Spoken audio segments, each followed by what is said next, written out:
အားလုံးပဲမင်္ဂလာပါဒီနေ့ကိုကျွန်တော်တို့နေ့စဉ်မြင်နေရတဲ့ drone တွေရဲ့နောက်ွယ်ကတိတ်မထီကြသေးတဲ့တမိုင်းကြောင်လေးကိုအတူတူကြည့်သွားကြအောင်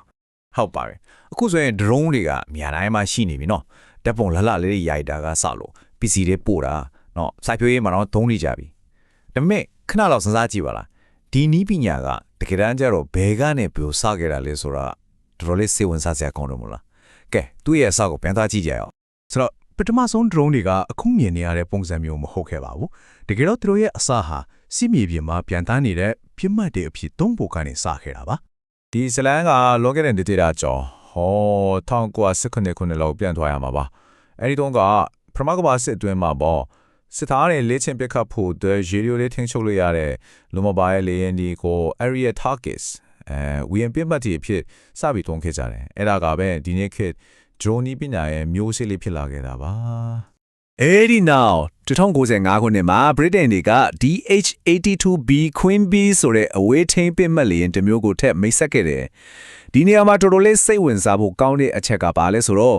Queen Bee ပြားပရင်မာကိုဆွဲပြုတ်ပြီးအဲ့ဒီလေယာဉ်တွေကို drone ပြားထီးလို့ခေါ်ရကနေဒီနေ့အထိအဲ့ဒီနာမည်ကတွင်ကျယ်သွားခဲ့တာပဲဖြစ်ပါတယ်တော်တော်လေးထူးဆန်းတဲ့နာမည်ပေးပုံပဲနော်အဲ့ဒီလိုဖြစ်မှတ်လေးတွေအဖြစ်စတင်ခဲ့ရကနေ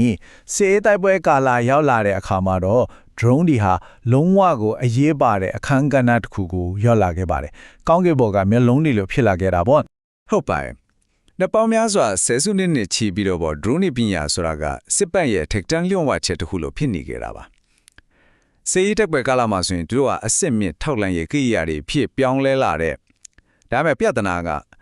အဲ့တုန်းက drone တွေကအရွယ်စွာကလည်းအကြီးကြီးတွေဈေးကလည်းမတရားကိုမြင့်တော့အစိုးရတွေပဲတုံးနိုင်ပြီးတာမန်လူတွေတို့တော့အိမ်မတောင်မှလို့မရတဲ့ຢာတစ်ခုဖြစ်ခဲ့ပါတယ်။ဒါပေမဲ့အဲ့ဒီအခြေအနေကိုလုံးဝပြောင်းပြန်လန်ပြမဲ့တော်လိုင်းကြီးတစ်ခုဖြစ်လာခဲ့ပါတယ်။အဲ့ဒါကတော့ quadcopter ရဲ့ဖြစ်အိုပဲဖြစ်ပါတယ်။အထူးသဖြင့်နှခမ်းပြည့်နေဒီလောက်မှာပေါ့လေ။နီးပညာပိုင်းမှာအကြီးကျယ်ခုံပြန်ကျော်လွှားမှုတွေဖြစ်လာခဲ့တယ်။ဥမာ GPS unit လေးတွေကတိတ်သက်သေးလာတယ်။ဘက်ထရီတွေကပေါ်ပါပြီးအားဖို့ခါလာတယ်။ပြီးတော့အဆင့်မြင့် motion sensor တွေပေါ်လာတယ်။အဲ့ဒီနီးပညာတွေအားလုံးပေါင်းစပ်လိုက်တဲ့အခါမှာတော့ drone တွေကိုတေးသေးလေးတွေနဲ့အစွမ်းထက်အောင်ဖန်တီးဖို့ဖြစ်နိုင်လာခဲ့တာပါအဲ့ဒီမှာအားလုံးကိုပြောင်းလဲသွားစေခဲ့တဲ့အဓိကအလဲပြောင်းကတော့2010ခုနှစ်မှာရောက်လာခဲ့ပါတယ်အဲ့ဒီနေ့မှာ Pirate AR drone လိုမျိုးကိုယ့်ရဲ့ smartphone လေးနဲ့တင်ထိန်းချုပ်လို့ရတဲ့ drone တွေဈေးဝယ်ထက်ကိုစားရောက်လာတယ်အဲ့ဒါကတကယ်ကို game changer ပဲလူတိုင်း drone ပိုင်ဆိုင်နိုင်မဲ့ခက်တဲ့တစ်ခုရဲ့တကားကိုဖွင့်ပေးလိုက်သလိုပါပဲအဲ့ဒီချိန်ကစပြီးတော့အရင်ကစစ်ပတ်မှာပဲတုံးနိုင်ခဲ့တဲ့လူမပါပဲပြန်တန်းနိုင်တဲ့နီးပညာဟာလူတိုင်းရဲ့လက်ထက်ကိုအမှန်တကယ်ရောက်ရှိလာခဲ့ပါပြီ။အရာမှာစစ်ပတ်သုံးရင်တွေကနေလက်ထဲမှာကင်လို့ရတဲ့ quadcopter လေးတွေဖြစ်ပြောင်းလဲလာတာကတကယ်ကိုမယုံနိုင်လျာပြောင်းလဲရေးတစ်ခုပါပဲ။ကဲအတိတ်ကနေပစ္စုပန်ကိုရောက်လာခဲ့ပြီဆိုတော့ရှေ့ဆက်ပြီး drone တွေရဲ့အနာဂတ်ကဘလို့ပုံစံဖြစ်လာမလဲဆိုတာကိုခဏလောက်ကြည့်လိုက်ကြရအောင်။ဒါကပိုးပြီးတော့စစ်လို့ရှားကိုကောင်းလာပါပြီ။အနာဂတ်ရဲ့နောက်ထပ်ခြေလှမ်းသစ်ကပါလဲဆိုတော့ကိုယ်တိုင်စဉ်းစားနိုင်တဲ့ drone တွေပါပဲ။ဟုတ်ပါတယ်။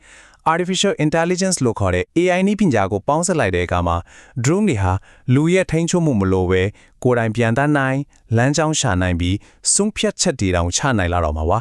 ဥပမာအနေနဲ့ပြောရရင်အခုဆိုရင်ကိုမာလိုက်တဲ့ပစ္စည်းတွေအစားအသောက်တွေကို drone တွေကအလိုအလျောက်အိမ်တန်ရာရောက်လာပို့ပေးတာမျိုးတွေဒါမှမဟုတ်အကြီးပေါ်အခြေအနေတွေမှာဆေးဝါးတွေကိုအများဆုံးပို့ပေးတာမျိုးတွေနောက်ပြီးတော့စိုက်ခင်းကြီးတွေကိုတိတိကျကျစောင့်ကြည့်ပြီးလိုအပ်တာတွေဖြည့်ဆည်းပေးတာမျိုးတွေမှာဒီ AI drone တွေကတကယ့်ကိုအထူးကျတဲ့အခန်းကဏ္ဍကလေးပါဝင်လာတော့မှာပါဆိုတော့နောက်ဆုံးအနေနဲ့စဉ်းစားကြည့်အောင် drone တွေကကျွန်တော်တို့ရဲ့ကဘာကြီးထဲမှာကိုယ်တိုင်လမ်းကြောင်းရှာပြီးပြန်တန်းတက်လာတဲ့အခါသူတို့တွေကနောက်ထပ်ဘယ်လိုပြဿနာတွေကိုဖြေရှင်းပေးနိုင်အောင်မလဲစစ်မြေပြင်ကပြစ်မှတ်လေးတွေအဖြစ်စတင်ခဲ့တဲ့ဒီနီးပညာရဲ့အနာဂတ်ခရီးကဘယ်အထိဆက်သွားနိုင်မလဲဆိုတာကတော့တကယ်ကိုစောင့်ကြည့်ရမယ်စိတ်လှုပ်ရှားစရာအကြောင်းရတစ်ခုပါပဲ